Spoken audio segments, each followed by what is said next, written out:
Welcome to Noon Hour Slides from the Moose Jaw Museum and Art Gallery. We're located on Treaty 4 territory, the traditional lands of the Blackfoot, Cree, Ojibwe, Saulteaux, Dakota, Nakota, Lakota, and on the homeland of the Métis Nation. We pay our respects to First Nations and Métis ancestors and reaffirm our relationship with one another. We gratefully acknowledge funding from the City of Moose Jaw, SaskArts, SaskCulture, Saskatchewan Lotteries, Canada Council for the Arts, Canadian Heritage, and the Government of Canada. I'm Vincent Hotelling, the Administrative Assistant here. I'm here to welcome you to today's presentation. Chris Rasmussen is here for the long-awaited part 2 of his visit to San Francisco. So, welcome. Hello, everyone. If you're not familiar with me, I am Chris Rasmussen. As you may notice today, my wife Carla is not with us. She's doing a training seminar today. So you'll have to put up with my ugly mug on the screen, at least for just a couple of minutes here until we get to some of the photos from San Francisco. So a little bit about the photos before we went. We went to San Francisco around Canadian Thanksgiving in 2019, and this was our last major trip before COVID hit. So for us, this trip means something awfully special because things went a little wonky after that in the world. So we look back on these photos quite fondly. A little bit about myself and about my wife, Carla. We've been doing photography for most of our lives separately, and then we created Wandering Whimsy as a way to share our photos with family and friends as we were traveling. It then branched off into more individuals wanting to follow. And so we just simply created a Facebook page that took off beyond what we would ever expect. So if you are frequent on Facebook, you can find us. It's Wandering Whimsy on Facebook. Whimsy is spelled with a Z because we wanted to be a little different. So I won't go any further into that. Let's get into the presentation today. Our presentation is going to be on our visit to San Francisco, but to locations outside of San Francisco. So we left, of course, from the main wharf in San Francisco, and we were there actually during Fleet Week. And Fleet Week is a large naval presentation, but it's also partially an air show while we were down in San Francisco. And it was actually just happenstance that we were down there during this event. So we got to see some very large ships, some amazing acrobatics. In fact, there was a 747 that was doing some acrobatics from, I believe it was Delta Airlines. It was absolutely incredible to see that plane move the way it did. What you see in front of us, of course, is Coit Tower in downtown San Francisco. In the lower right-hand corner, you'll see where the ferries leave for the trips to Alcatraz. These are just some more of the ships that happen to be in the harbor along the wharf. And it was quite impressive to see some of the US Navy. So as we arrived on Alcatraz, one of the things that I was most taken aback with was the vegetation that's all over the island. It's really, really interesting. And for me, just as interesting as the building itself. According to Wikipedia, and of course, according to the US Park Service, the plants are mainly exotic imports. According to their page, more than 200 species and varieties of plants have been introduced to the island since the 1800s. Historically, it was the military officers when Alcatraz was once a fort. Then it became the wardens, the warden, and the guards' wives and family members. And then towards the end, it was even the prisoners who helped to maintain the gardens. And then it was neglected for 40 years after the prison was closed. In 2004, the Garden Conservancy, the Golden Gate National Park, and then the National Park Service banded together to help preserve some of the plants that are on the island. When you first come to the island, you're actually going to see a lot of ruins before you get to see parts of the prison. There's the old fort that you can see, there's the old lighthouse that you can see, the old buttresses. There's a lot of really interesting history outside of when it was a penitentiary. One of those interesting pieces of history for us was the First Nations occupation of the island. That actually happened for, I believe it was 19 months, around 1969 through 1971. It was called the official occupation of Alcatraz, and you'll see some of the graphics that have been left behind where it says Indians welcome. You'll see that on the water tower as well. And what happened is there was a protest group that took over the island in protest. And what they believed was, as part of the Indians Act, any land that was abandoned by the federal government was to come back to First Nations tribes in the area.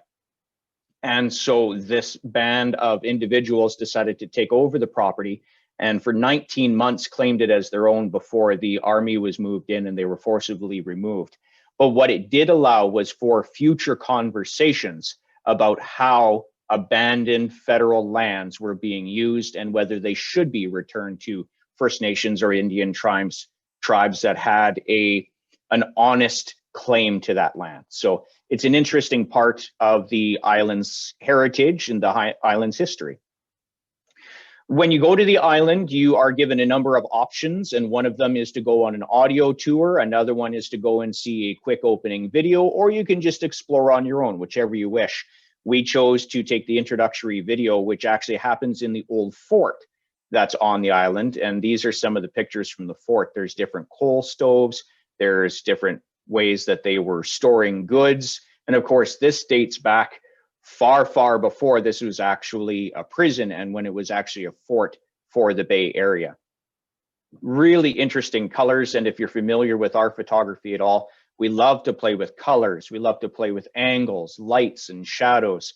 We look for those things that maybe another person might walk by and just simply go, and then just keep going. But we go awfully slow and we enjoy all of the little things, like the way that the green and the rust here is making some interesting colors. Of course, this is still inside the fort, and then there's ruins on the outside of the island. The buildings were used for a number of different things, many of them harmed by fire or the elements. Of course, the island itself is completely exposed, so it's deteriorating quite quickly. They do what they can, and they do have a fund where you can buy a rock from the rock, and then your contribution goes to help preserve the island. Again, I was stunned by the number of flowers and plants that were on the island, just absolutely stunning, some of these plants.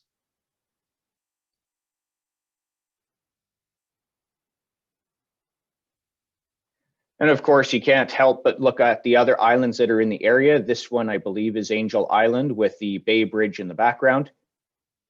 And it turned out to be an absolutely gorgeous day for us to visit the island. You'll see more of the graffiti and the markings on the water tower here. This, again, is from that occupation. The park rangers that were on the island told us that they actually do go back and go over the graffiti so that they don't forget their past. This was the morgue on the island, which was interesting, of course, into itself, because from what the ranger was telling us when we were there, it wasn't nearly big enough for some of the times when they had a riot or something like that in the prison, and they would need often more space. And so they would sometimes have bodies piled on top of one another. Not that big of a morgue, but it apparently served its purpose for the time.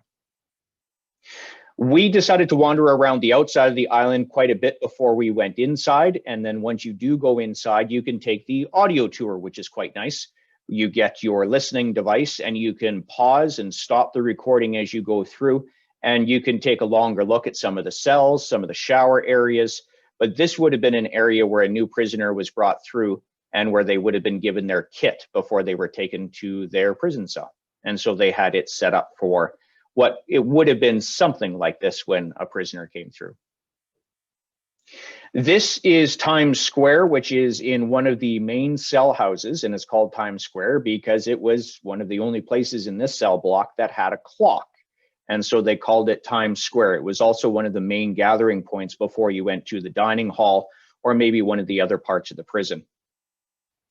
Times Square also has a relationship to the gun gallery and the key that you see there. And this goes back to a riot that was called the Battle of Alcatraz. And it happened in, I believe it was May 1946. It was an unsuccessful escape attempt, but what some prisoners had done is they had figured out the timing of where prisoners were, where firearms were kept, where keys were kept, how things were done. And once they figured this all out, they pulled their plot to get out of their cells using a bar spreader that was made in one of the shops. They spread the bars, they got out, overpowered one of the guards. But the reason the escape failed was the keys that you see hanging here weren't actually hanging there that day.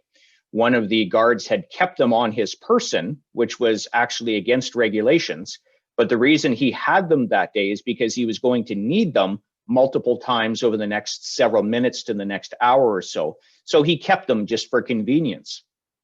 That actually, like I said, went against regulations, but it prevented the escape because the prisoners were counting on those keys being there when they escaped. But when they weren't, they had no way to get out into the cell yard that I'll show you later, and then down the hill, and they thought that they were going to be able to steal a boat.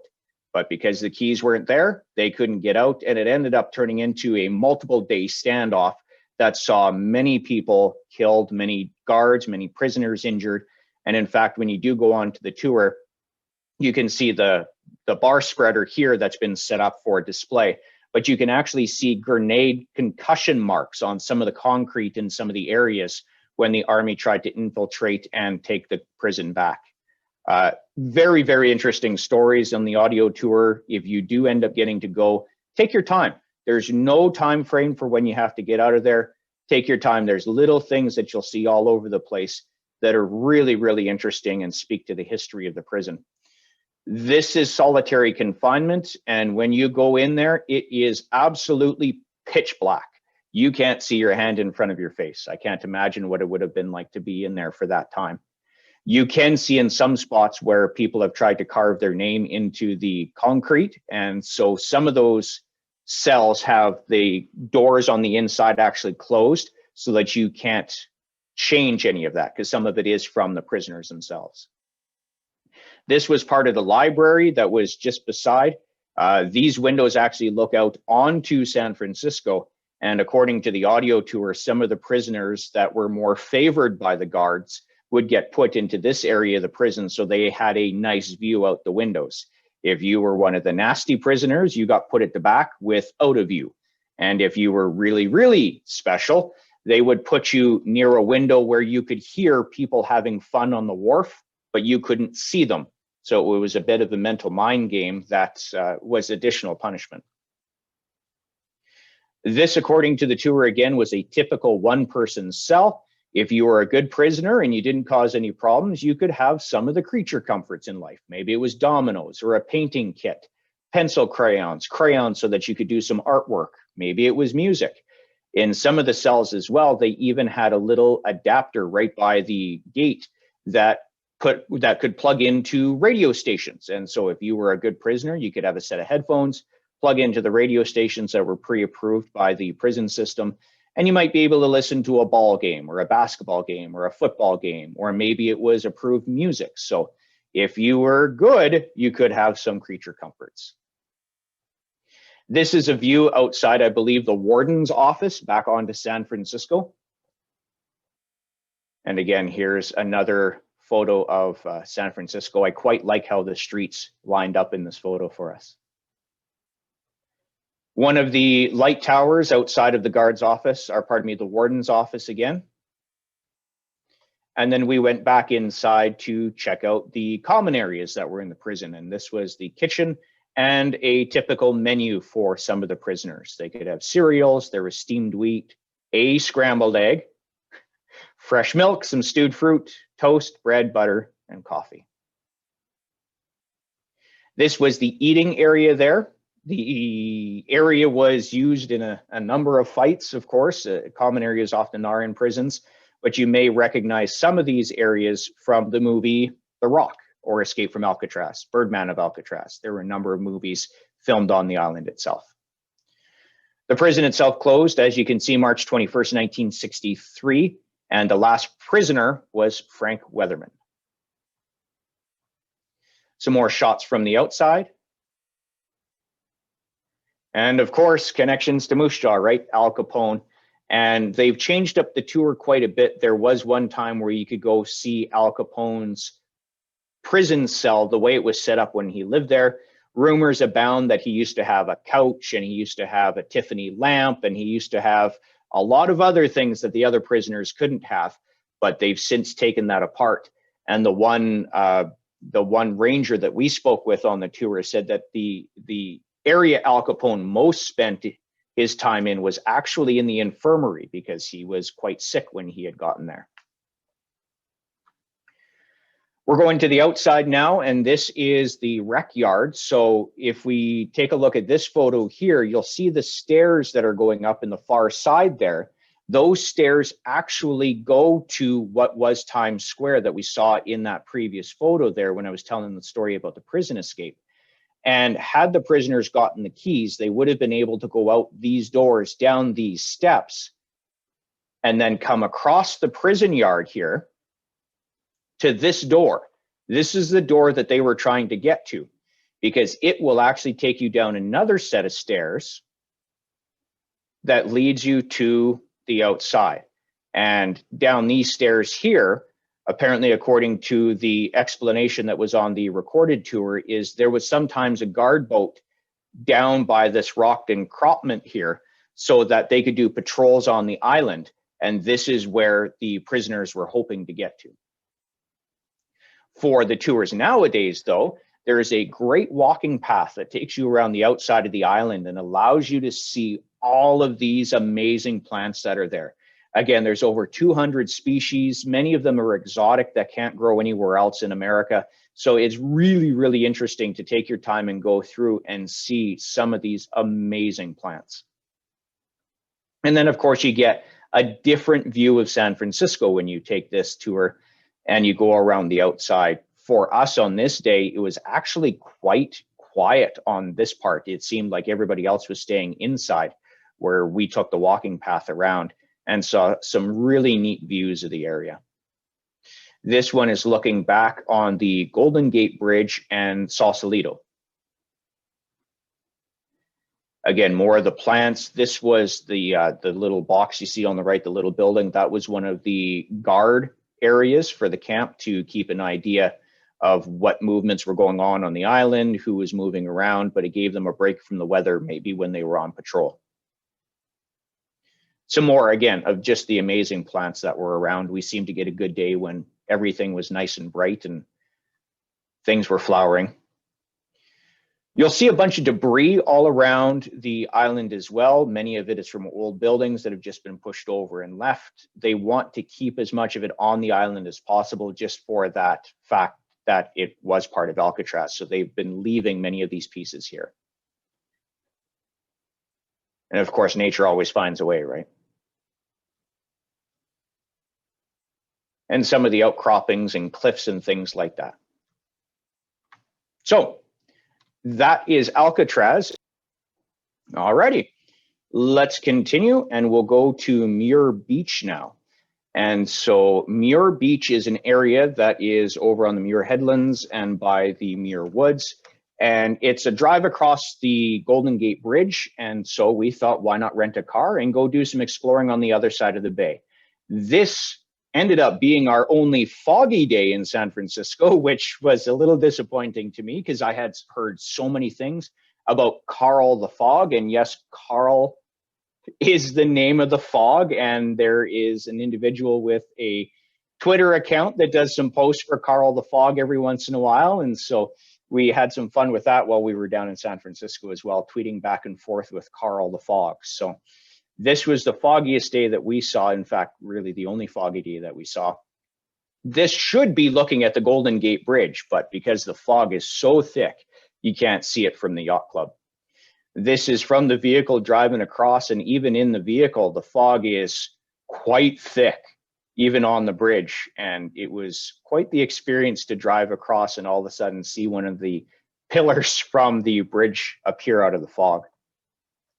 This is the Robin Williams Bridge, the tunnel, pardon me, that goes to Sausolito and the other side of the bay once you get off the Golden Gate Bridge. It was quite the drive going around the twists and turns once we got to the other side as we went to Muir Beach. There is two different ways that you can get to the Muir Woods. There's the overland route that you can go and then you go down into the woods, or you can go to Muir Beach and then continue on through somewhat of a residential area. And that's the way we chose to go, just so that we could get a little better view of the coast. And then, of course, the fog gave us a chance at some good pictures. Muir Beach is quite popular with residents of the area, as you'll see in a few moments. It's kind of an unofficial dog park. People love to take their dogs down to the beach, and it's absolutely gorgeous. There's rocks, there's sand, there's the hills. It's just gorgeous. And then the sun decided to come out and play for the day. So it was a really nice experience to get to go and see such a public area that's used quite a bit. People go there for camping, pardon me, not camping in the evenings, but they would go there for maybe a fire in the evenings on the beach and just hang out with friends. So we found it to be a really nice place to check out. And as you can see here from the beach, it's quite well used. And then there's us. It was actually quite chilly because of the fog that morning. So we needed our jackets, but as we went through the day, it actually got quite warm. So it was an excellent day to go exploring.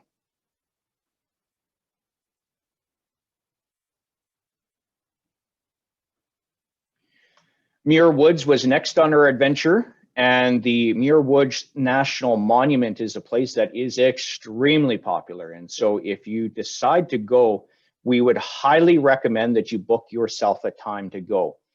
You can book, I believe it's a couple of hours at a time or an hour at a time. And it gives you a parking spot because I guess it can get so crazy during the day that people park on the road, and it can take the road from being 2 lanes down to 1 lane. So they highly, highly recommend that you book a time to go.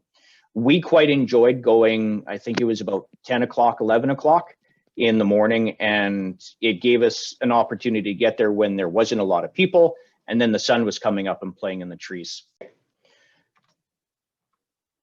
So the Muir Woods are quite laid out and quite strict when it comes to where you can go and where you're allowed to walk and explore. Unlike many of the parks here in Canada, where you almost have free range to walk around and explore, they are very explicit with telling individuals to stay on the trails. I guess there's been some damage in the past, so they now just say, stay on the trails. And you can still really enjoy all of the different trails that are there and get a good idea for the area. When we were there, they were actually doing some work on this creek to help protect the roots of the trees that are around. From what the ranger had been telling us before we went on the tour, I guess there can be some floodwaters that come through and it'll erode the ground. And of course, that erodes the roots and they have more of the deadfall. So they're looking to shore up some of the land here so that the trees aren't falling as often. So it dropped the water levels a bit, but that kind of gave us a different view of the area, which was still fun. So as you can see, the hardened trails, they really want you to stay on the trails. There are a lot of trails, though, if you do decide to go. I think one of the trails measured out at like 3 miles long that went up into the hills a little bit more, but we decided to stay down in the valley. And as you can see, it's almost like you're being transported in time when you get into some of these gigantic redwoods, very much like Jurassic Park.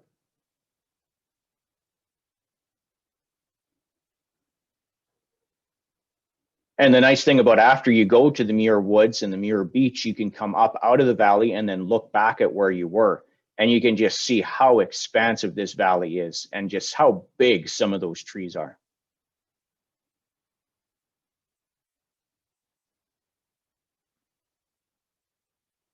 That's my wife, Carla.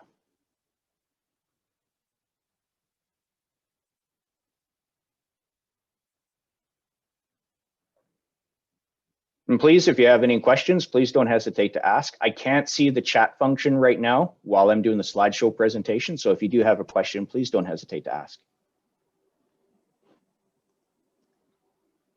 And then because I was driving, I had to wait until we got to the top of the hill for my photo. But quite the interesting area. So after we went for a bit of a drive through the area, we decided to pop over to Sausolito to have a little bit of lunch and to have a drink and to do some walking around. Sausolito, if you're not familiar, is across the bay from San Francisco, and at one time was an area where only the affluent lived. Many doctors and lawyers lived across the bridge, but now because things are so expensive in San Francisco, the Sausolito area has really expanded inland. As you get to wine country, even the communities are 2 minutes apart. And so it really is an extension of San Francisco now. When you go across the Golden Gate Bridge, they actually move the lanes of traffic so that they can get more vehicles across the bridge during rush hour for when people are going into San Francisco for work. and then they move it so that there's more lanes of traffic coming out of San Francisco in the evening for commuters who are going home. They still have the ferry and things like that, so it's a real mixed opportunity for travel to get into San Francisco. But it's really interesting to go down the areas in Sausolito and see all of the restaurants that are built over the water. And then you can also check out some of the community areas that are all along here. There were crabs. You'll see the folks at the bottom of the screen there. There were crabs climbing up on the rocks, and so kids were having a great time watching those crabs. And well, let's be honest, I was feeling like a little kid watching all the little sea creatures that were crawling around in the rocks too. So it's quite interesting, the creatures that are crawling in there. And then of course you get the nice view of the different homes and the incredible view of the bay that they would have. This is a bit of the fog. We had to zoom in quite quick, or quite deeply, so that you could see it. So I apologize for the quality, but this was the fog that was crawling across the island that's directly across from Sausolito, and I can never remember what it's called. One of the ferries that goes back and forth from Sausolito to the San Francisco Ferry Terminal building, and they are quite popular. And of course, those are apartments just to the left of the photo there. And I still look at this photo and wish that one of those apartments could be mine, because you were looking out over the bay, you're looking at San Francisco, Alcatraz, Angel Island, just an absolutely beautiful view. We are currently, from this photo, we're sitting at the Barrel House, which is a restaurant and bar. And it actually used to be the terminal building for Sausolito until that was changed. And we'll go back there in a moment.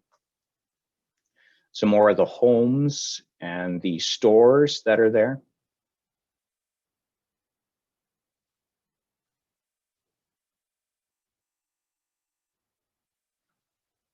And the marina that's in Sausolito is quite stunning. There are some really nice boats in here, but we later learned that many individuals actually live in the harbor.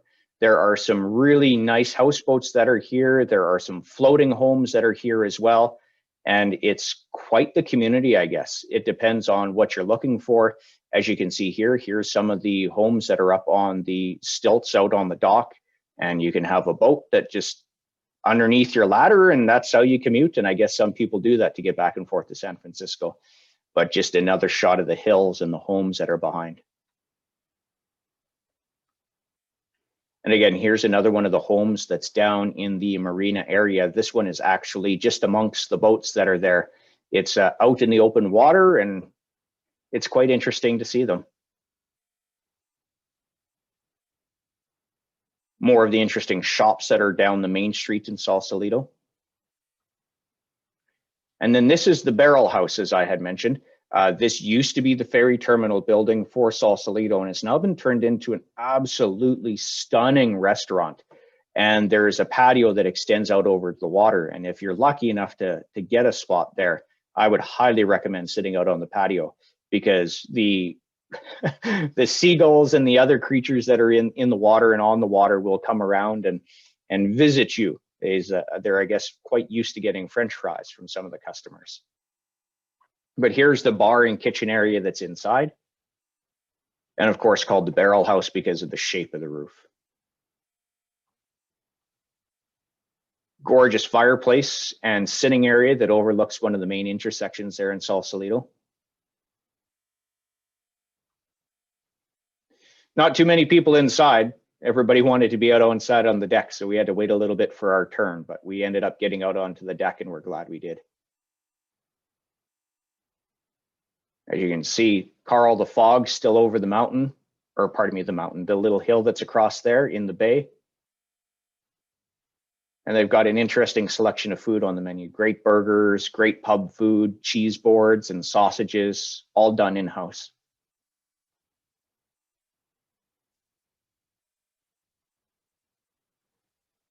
And this was our view while we had lunch. So it was really neat to see all the different sailboats and some of the yachts that were coming in. The boat that's on the right-hand side of the photo there, the folks, we watched the one gentleman get into his dinghy there behind, and he did a little run into Sausolito. And from what we could see, he was carrying back groceries. So that would be an interesting way to live your life. I think it would be quite fun. So that's the end of our presentation from Sausolito, the Muir Woods, and the Muir Beach. We're going to go to wine country next, but I wanted to see if anybody had any questions. There was one in the chat from before asking if there are wild animals in the park. We didn't really see any animals while we were there. Of course, lots of birds and squirrels and things like that, but we didn't see any deer or anything that I would have expected to see in the park, probably because there are just so many people that go through that park on a regular basis. Like I said, their parking lot quickly fills up by like 10, 11 o'clock in the morning. They highly recommend that you book a parking space. That's how busy it gets. So many of the animals, by my assumption, would have been moved out of the area, but lots of birds and squirrels and things to look at like that, some butterflies and different insects. So it, depending on the area, there's a little eerie quietness from time to time as you got a little bit deeper. And of course, we went exploring as on the trails as best we could up into some of the hilly areas. I will say the park is very accessible. On many of the trails is wheelchair accessible, actually, which is quite interesting. There might be one or two areas where you might have to maneuver around the base of a tree. That could be somewhat difficult, but from what we experienced, extremely accessible park. It was really, really interesting. Okay, so we will continue on with our wine country tour. And so we decided that instead of driving, of course, because my wife and I quite enjoy trying different wines, we didn't want to worry about having to drive while impaired. And so we went around and looked for a company that would drive us around. And so we found another few companies that would do it on bus tours and things like that. But we ended up going with the Painted Ladies Tour Company. And the Painted Ladies Tour Company is a company that uses old Volkswagen buses that are redone to carry the clients around. So it's a nice little nostalgic feel for San Francisco. But the nice thing about it is you're in groups of 7 or 8 people. And so a smaller group, you get better interactions with the folks at the vineyards where we were interacting with, and you get to know the other people in your vehicle. Sometimes on those bus tours, when you have 50 and 60 people, they get to be quite overwhelming and you really don't get the experience that you want. So we wanted that smaller experience. And we went with the Painted Ladies Tour Company, and they were absolutely great. See a quick question from Stuart, is the pirate ship still there? We did not see a pirate ship while we were there. So I'm not sure where it was, but we did not see a pirate ship while we were in San Francisco. That would have been fun. So we ended up, like I said, going with the Painted Ladies Tour. They picked us up from a predetermined location that was near the wharf, and we went on our way. The first thing that they did is they took us to one of the observation areas for the Golden Gate Bridge, which was great. And there's a little kiosk up there as we get going here. There's a little kiosk at the top of the area where you can take a look at the Golden Gate Bridge. And so you can actually see a section of the coils and the strands that are used to hold up the bridge when you're there. So it's rather interesting to see how it's made up of smaller ones and then smaller ones yet. So we didn't have time. We had to be at places at certain times as part of this tour. So we got to spend a couple of minutes there. But the group we were with there in that last photo, as you can see, it was a nice small group. And these folks were actually there celebrating a birthday. So it was all family members. And so they were ready to party. And it was a grand old trip. They were from, if I'm remembering correctly, Scotland and England. And so they were there celebrating their birthdays. On this tour, before we get going, I'll just tell you a little bit of background. This was in 2019. And this was still when California was dealing with a lot of wildfires and power outages as a result of those wildfires and power outages. And we had heard on the morning news before we left that day that there were going to be 30-mile-an-hour winds and power outages across Sonoma and San Francisco as a result. Being from Saskatchewan, we were awfully confused because we get a lot stronger winds than 30 miles an hour, and we don't have the power outages and the fires that they do down in California. As we were driving out to wine country, we ended up learning from our tour guide that one of the reasons they have so many problems with high winds and power outages in the trees is because their power company doesn't trim the trees that are near power lines. And so if there's ever a forecast for winds above 30 miles an hour, instead of preventing the problem, which would be trimming the trees, they just turn the power off so that when the trees are hitting the power lines, it doesn't spark a fire. But that leaves thousands and thousands of people without without power, and sometimes for days on end. And it was quite the predicament when we were down there this time, because it was affecting hundreds of thousands of people. There were stories in the news about people not being able to store their medication. There were stories about seniors complexes not having power so that they could keep people on oxygen machines or whatever it was. So while we were down there, it was quite interesting to see the response to something that maybe we take for granted up here in Saskatchewan, where a 30-mile-an-hour wind is just a normal thing and our trees just get trimmed so that they don't hit power lines.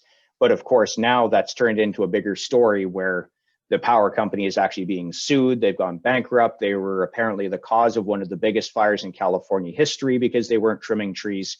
So it was interesting to be able to see that firsthand. How it impacted us was none of the vineyards had power. So we were drinking, the white wine was iced as best they could to keep it cold for us. But the tour guides, when we got here, did the Jacuzzi family vineyards. And yes, it's that Jacuzzi. These are some of the folks that invented the Jacuzzi motors for in hot tubs.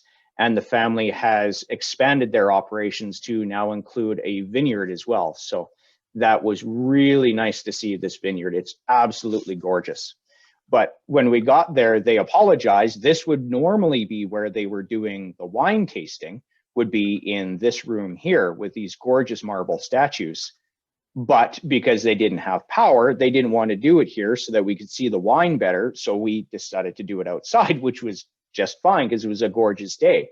But you can see inside how really amazing this room is. There's a pipe organ at the back.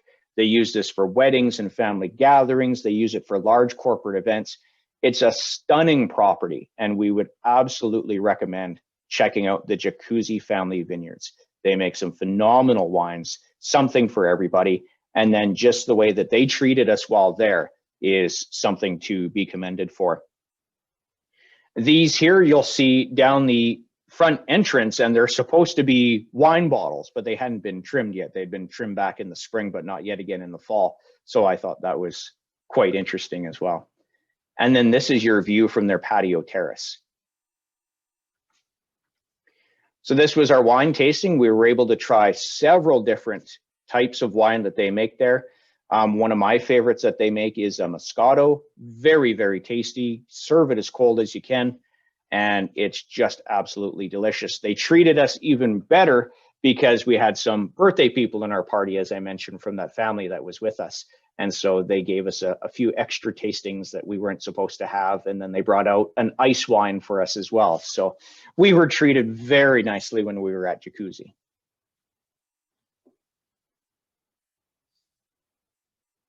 And then just going back a moment, these sculptures here, according to the individual that took us around on the tour, were actually eBay purchases. According to the tour guide, the wife of the founder of the Jacuzzi Vineyard had found them on eBay. I guess a .com billionaire had ordered them to be created for his villa, and then he ended up going bankrupt, and the marble pieces went up on eBay for sale. And I guess it was a late night wine-induced eBay purchase, and they ended up being a really gorgeous piece. They're quite popular with people who are coming in on the tours. Apparently, if you touch their bellies and make a wish, your wish can come true. So a little piece from the tour that was quite interesting. So this is from up in the tower, as you can see out over the vineyards. That's actually a river/lake in the background. That's not the bay. We're quite far out. The drive was about 40 minutes from San Francisco, but it was a fun drive to get out there. Any questions about Jacuzzi so far? Next, we were going to stop for lunch, but of course, because of the power outage, we had to change that plan, and we ended up going to this little place here, VJB Cellars. And it's another winery in the area, but it wasn't originally on our tour. We had planned to go to another place, but they had called our tour guide and said, you know what, we're going to have to cancel your tour today. We have no power. So our tour guide was phenomenal, and he knew most of the winery managers in the area and called up these folks because they had a wood-fired pizza oven. And he knew that they'd still be making pizza, and so that's where we went for lunch. So it was nice to get to see, pardon me, another vineyard on the tour, a little bit smaller, a little more specialized in their wines, but they also had some delicious food when we were there. So we ended up having a nice little break there, thanks to the power outage. So something that wouldn't have happened if it wasn't for that. So sometimes you just got to go with the flow and things work out. Kundi was the next winery that we went to, and this one, if you have the time, and this is another reason why we don't particularly like the bus tours, because you're often on a very, very tight schedule.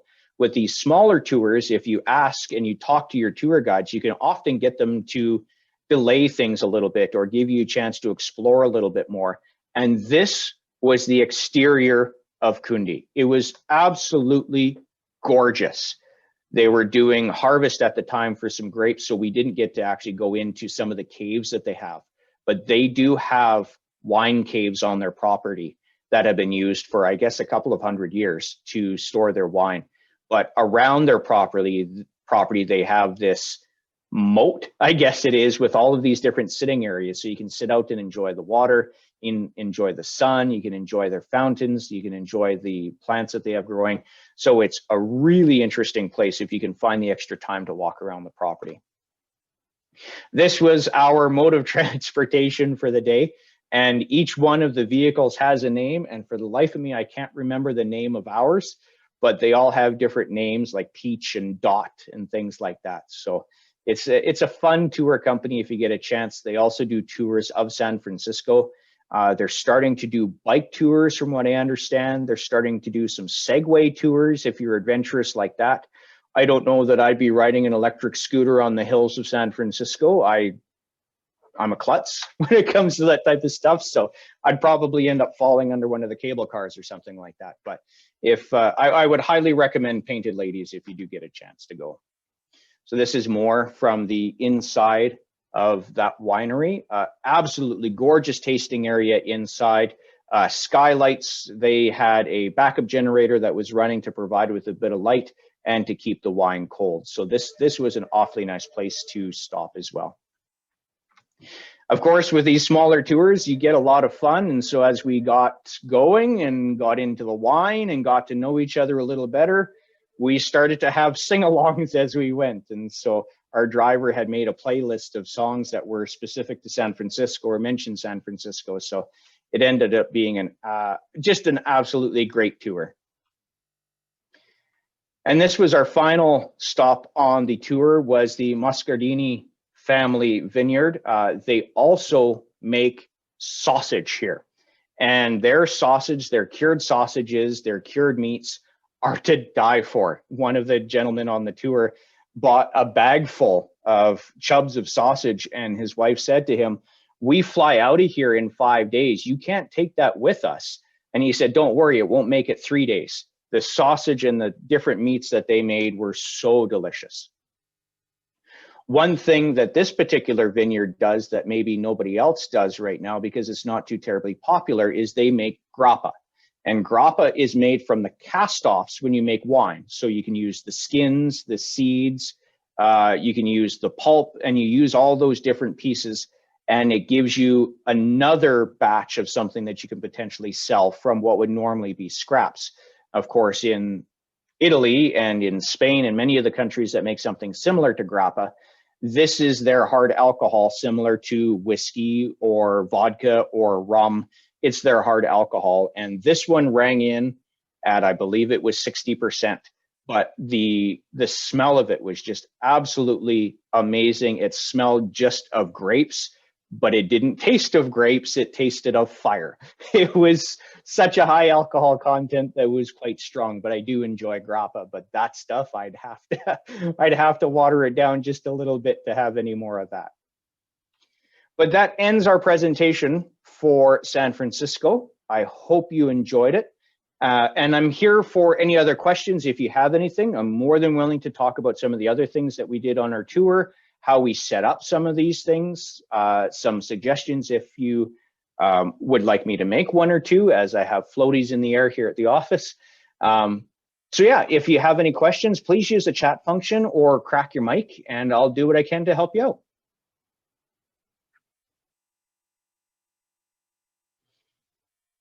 As always with our presentations, please check out our Facebook page. And if you maybe don't feel comfortable asking your questions here, shoot us a message on Facebook. We're good with that too. We don't mind helping you out with any of the tours that you want to do, with any of the tours or the contacts that we made. Sue, looks like you maybe have a question.